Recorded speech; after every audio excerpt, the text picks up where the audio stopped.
Well, good morning, everyone. Thank you so much for inviting me to share a few words with you this morning. I'm sorry not to be speaking to you live, but I'm actually currently driving to the Lake District for a holiday. So maybe I'm not that sorry, actually. For those of you that don't know me, my name is Caitlin. I'm married to Joel, who is Steve and Judy's son, and Poppy and Ben's brother. And I've loved getting to know many of you over the last 3 or 4 years.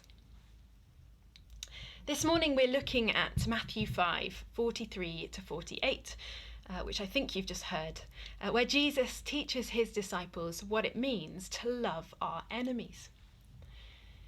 Now I wonder what comes to mind when you think of the word enemy. Perhaps a villain in a Bond movie or a nasty character in a Disney film. I used to be very afraid of Jafar from Aladdin when I was younger. Very irrational, as I'm pretty sure he was not going to come and whisk me away to some dark and nasty place. But for some reason, the film had such a powerful effect on me that I was absolutely convinced that he might. Convinced enough that I would actually check when opening doors to see if Jafar was just around the corner.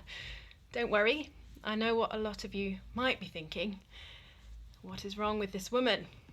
I have grown up slightly since then. I think for many of us, the idea of enemies is sometimes associated with an obvious evil or wrongdoing character that's actually fictional. Many of us don't walk the streets with fear of a concrete, tangible enemy who we can name. Or perhaps for us, an enemy is someone who we can clearly see perpetrates wrongdoing towards another, but maybe they're someone we see on the news. Often we see horrible scenes of people killing one another, and we recognise those as enemies. But again, it can seem quite remote to our own personal experience, or at least that is how I often feel.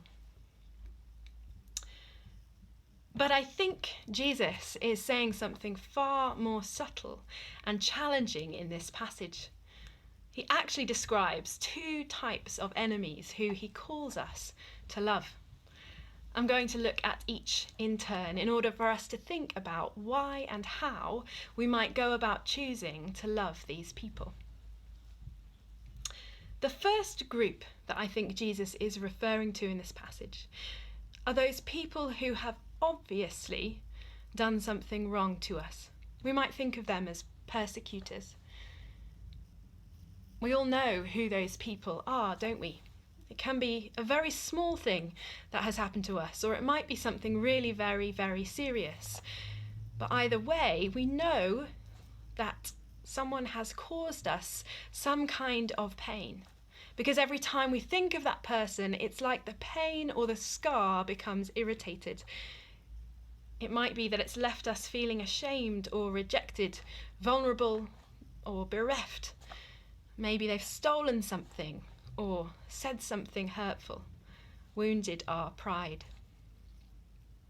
It's really important to realise that Jesus is not in any way playing down the significance of what might have been done to you, or indeed the pain that has been caused in consequence.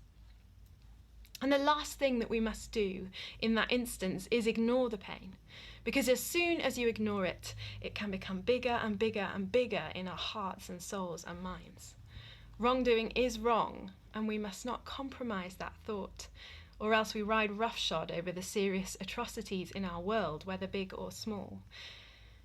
But actually instead, in this passage, Jesus asks us to go on a journey with him to the point where we find ourselves somehow able to love that person or people regardless.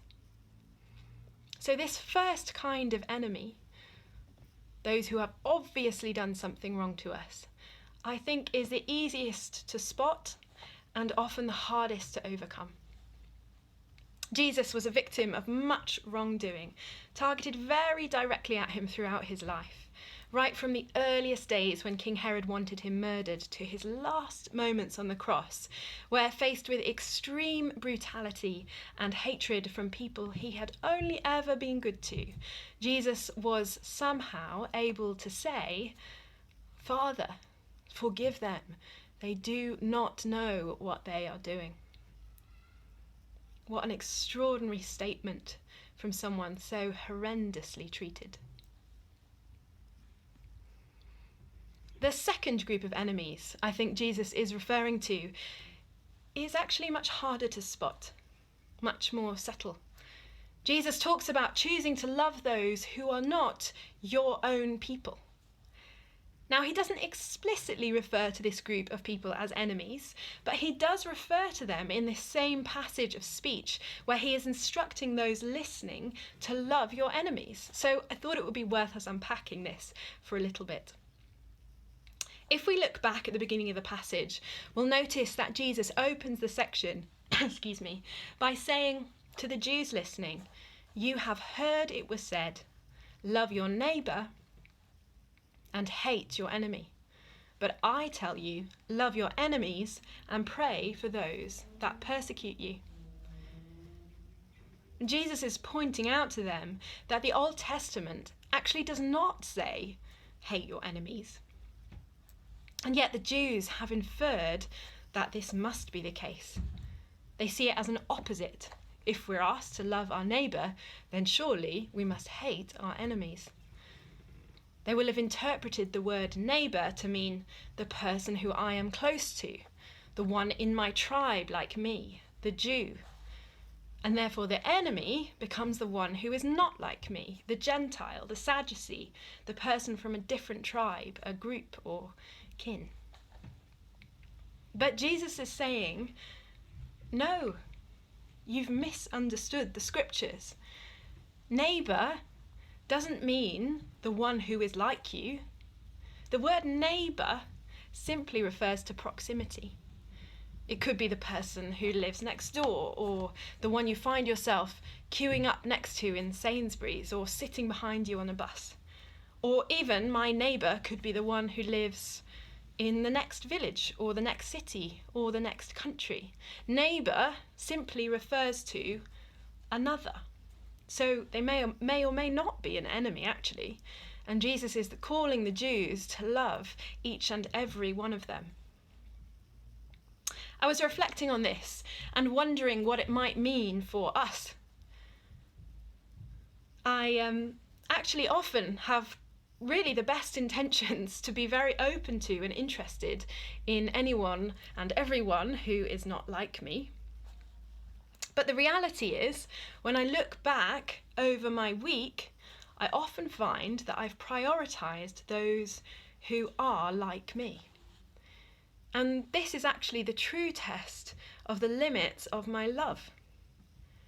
Am I really willing to go beyond myself and love those who are different to me? Or do I just say the right thing? So often subconsciously we write people off because they're not like us, because we find them a bit difficult to relate to in some way, or their manner might frustrate us or irritate us. But I wonder if Jesus is pointing out in this passage that actually these little choices that actually really don't seem very consequential, those little choices to avoid people who are not like us, are actually the start of how we grow a culture of enemies in our society. It might not seem like much at this stage, but when we look at our bigger society, we can see that enemies are so quickly created simply because we are different to one another, because we can't really understand things from the perspective of someone who is not like us, or because we've chosen to spend our time in the way that most suits us, in the way that's most comfortable for us. We see this as we look at big divisions in politics, Brexit, Trumpism, Black Lives Matter. Regardless of what you think is right or wrong, the culture of enemies starts in these very subconscious little beginnings. And I think Jesus is saying to his followers in this passage, I want you to love those who are not like you. It's even harder to spot that is happening.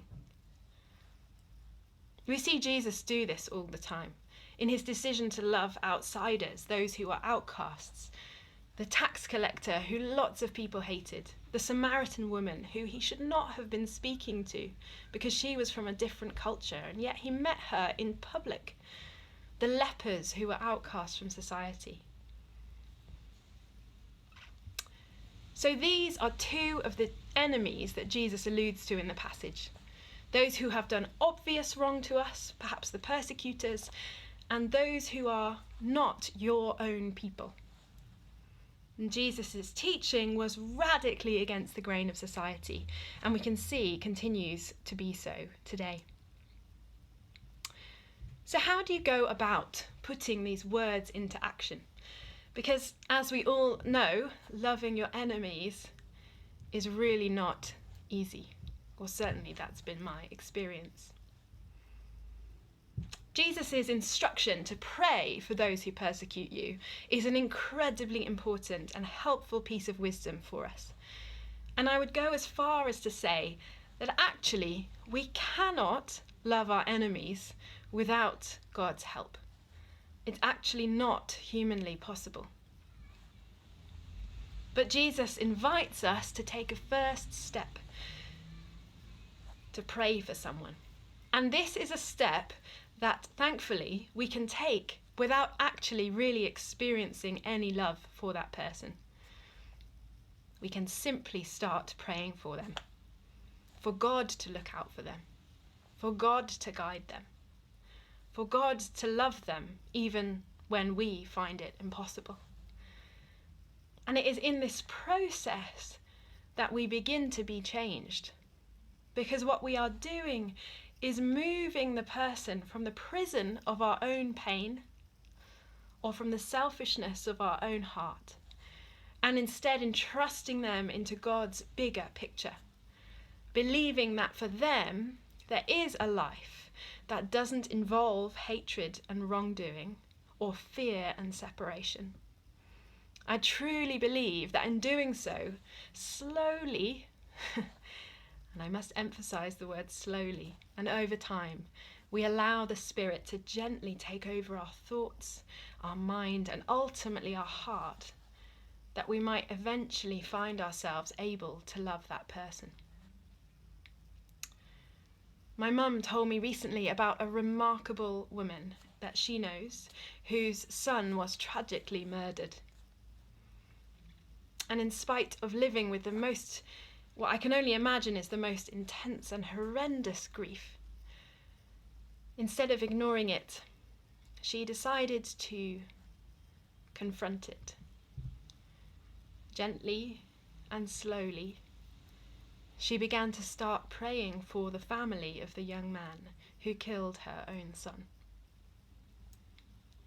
And slowly over time, these prayers changed her heart towards them, and she found herself wanting to connect with them. She began to visit the parents, sharing food, gifts sometimes, taking the time to talk and to build real relationship.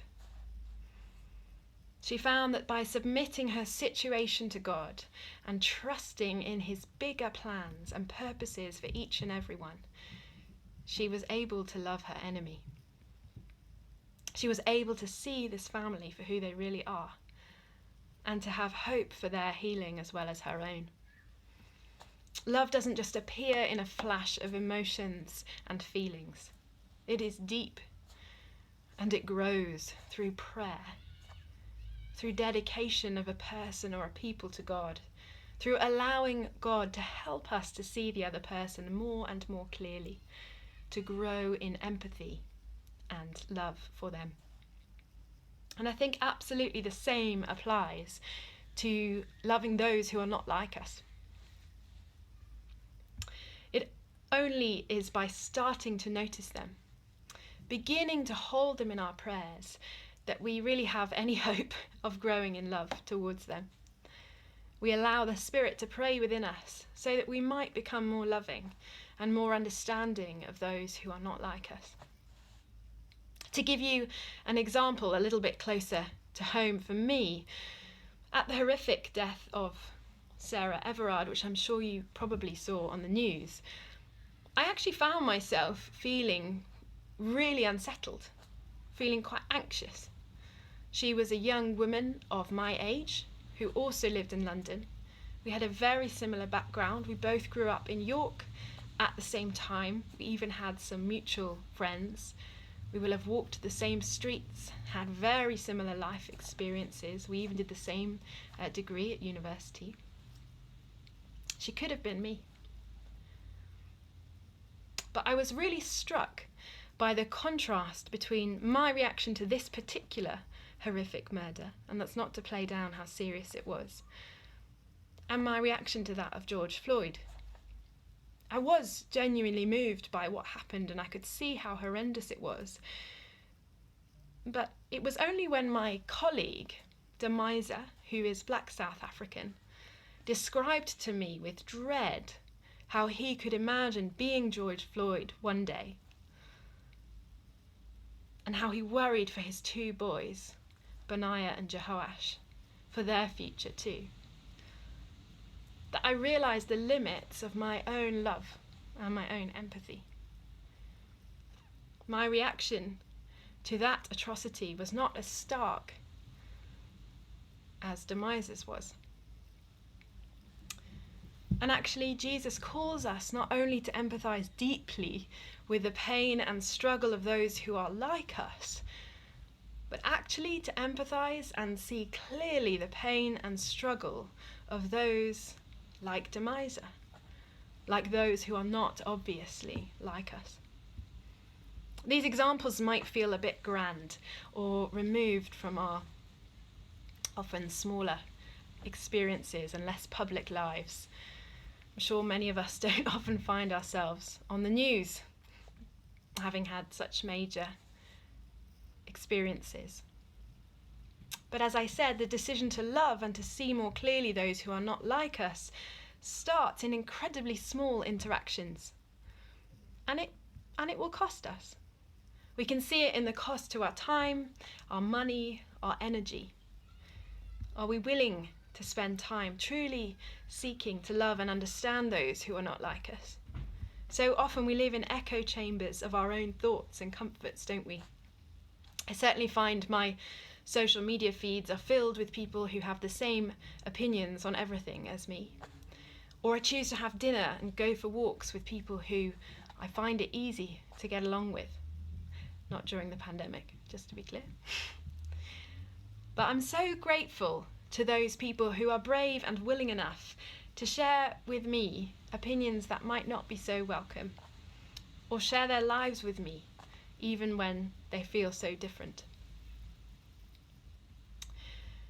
Before I wrap up by reflecting on the consequences of this approach to loving our enemies, I wanted to not let this moment pass without acknowledging that loving our enemies does not always look soft or nice, to use a rather bland word, sorry.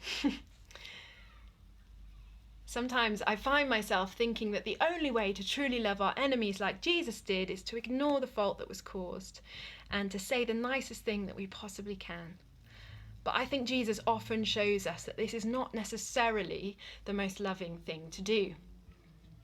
In fact, it's often the most comfortable form of love for us. It suits us better to make someone else feel good. But when we look at the way, just to give one example, that Jesus called out the moneylenders in the temple for the way that they exploited the poor, his words were strong and agitational, almost fierce. And actually this was the more loving thing to do. To call the moneylenders out for the wrong that they were doing. To speak truth in love, not from a place of hate, but with a view to seeing relationships and power in society restored. Jesus knew that this form of agitational love was better for everyone, even if it didn't look especially comfortable or nice. It certainly cost him something. I have a friend, Stephen, who is a doctor, and Stephen became increasingly aware that a number of his more junior colleagues, medics, nurses, others in the department, were feeling bullied by one particular senior registrar. And Stephen was disturbed to discover this and explored further with other staff, discovering that they were all feeling the same and had been for many, many years. And he found himself with a choice to make. He could choose to pray for this bully and ask him to forgive and love him, ask God to help him to do that. But actually, Stephen decided, for the sake of the man and all the staff affected, the right thing to do was to confront him.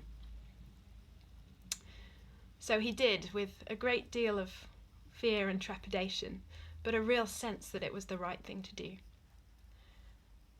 And actually, it turned out to be an extraordinarily brilliant and healing conversation, and it has led to a great deal of reconciliation among the staff. Reconciliation that should have happened years ago. But it is only because Stephen chose to love his enemy, not simply through prayer and kind actions, seeking to build that relationship, but also he was brave enough to speak truth and to seek a better existence for that perpetrator, as well as for those who were the victims. This was actually the more loving thing to do for everyone involved. So what is the consequence of this approach? Jesus' call to love our enemies. I think Jesus gives us a good clue when he says, "Be perfect like your heavenly Father is perfect." This is right at the end of the section that we're looking at. Actually, the word perfect in this instance does not mean to achieve some high level of excellence. And it would be a bit unfair if it did, I think. Instead, it's closer to the word wholeness when you look at the Greek, which I think is a really helpful way to understand the love that is communicated in this passage. When we choose to love beyond ourselves, to see those who are not like us, to make steps towards loving those who have wronged us, we move towards creating a world which is more whole. And that wholeness starts inside of us. That's the extraordinary thing about it, because we first become set free from the prison of hatred or selfishness that exists inside of us. But the wholeness grows as we start to foster relationships that go beyond ourselves, relationships of love and not of hate. And that wholeness continues to extend across our villages, our cities, and our nations as we start to walk as Christ did, against the natural grain of the world, which is always to harbour hatred, pain, isolation, and division. But instead to choose to walk with Jesus through the pain of the cross, to seek a world where love and wholeness is realised, where people who have wronged one another can start to see one another again. I read recently something by a religious sister saying that the heart has eyes, and I think it's absolutely true. Until we ask God to help us to love our enemies, we will never truly see them as God does. But as we take small steps to pray for someone, we will find that we start to see them differently. We'll find that our love starts to grow. And it can take time and patience, leading to action and relationship. And we mustn't beat ourselves up along the way. But instead, we must give thanks for each step as we realise that our gracious Heavenly Father is actually in the process of helping us and the world to become more whole. Amen.